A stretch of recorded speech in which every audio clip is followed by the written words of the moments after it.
თუ თქვენი ბავშვი დაიბადა ნებისმიერი თვის 13 რიცხვში, ასეთი ბავშვები ძალიან ქარიზმატულები არიან, ბავშვობიდანვე ცნობენ საკუთარ საზღვრებს, იციან როგორ დაიცვან თავი, არ უჭირთ არას თქმა, ძალიან სპონტანურები, ძალიან მოულოდნელები, უყვართ საერთოდ იმპროვიზაცია, რაღაცა ახლის მოფიქრება, ძალიან ნიჭიერები არიან, მაგრამ უჭირთ ერთ რამეზე კონცენტრირება, ამიტომ მათ მუდმივად ჭირდებათ მრავალფეროვნება, ერთფეროვანი ქმედებები სწრაფად მოსაწყენი ხდება მათთვის, ამიტომ მათი ინტერესის სფეროები ძალიან მალე იცვლება.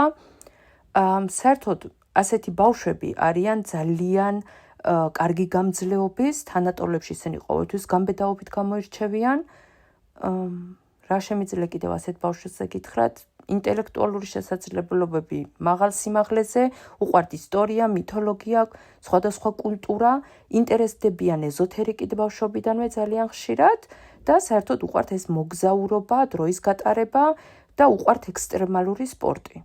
მაგრამ ესეთი ბავშვებიც ავლენენ, რა თქმა უნდა, უარყოფით თვისებებს და უარყოფით თვისებებში ითვლება მაგალითად, შეიძლება ასეთმა ბავშვმა დაიწყოს ვერ დაშორდეს შეჩვეულ ნივთებს და აგროვებს ძალიან დიდი რაოდენობით ნივთებს და უჭირს მათთან განშორება.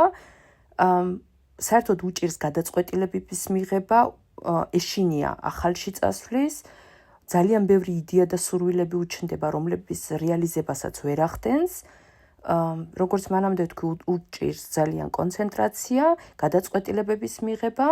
ძალიან ხშირად ასეთი ბავშვები იმის გამო, რომ ორგანიზმში ძალიან დიდი ენერგია აქვს, ვერ ხარჯავს და მისი ენერგია მერე დესპოტიზმში გადადის, ხდებიან ძალიან მკაცრები, შეიძლება გამოავლინონ უსაფუძვლო ეჭვიანობა, გაღიზიანება, პანიკა.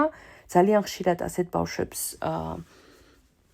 აქვთ თვითმკვლელობისკენ მიდრეკილება, ძალიან სამწუხაროდ ძალიან ხშირად და ძალიან ხშირად მათი ეს დიდი სიყვარული ექსტრემალური სპორტის მიმართ მათთვის ძალიან ფატალურად მთავრდება სამწუხაროდ, ამიტომ ასეთი მშობელი ყოველთვის ფრთხილად უნდა იყოს ასეთ ბავშვთან და უნდა ეცადოს, რომ თავისი შვილისვე ფსიქოლოგი გახდეს.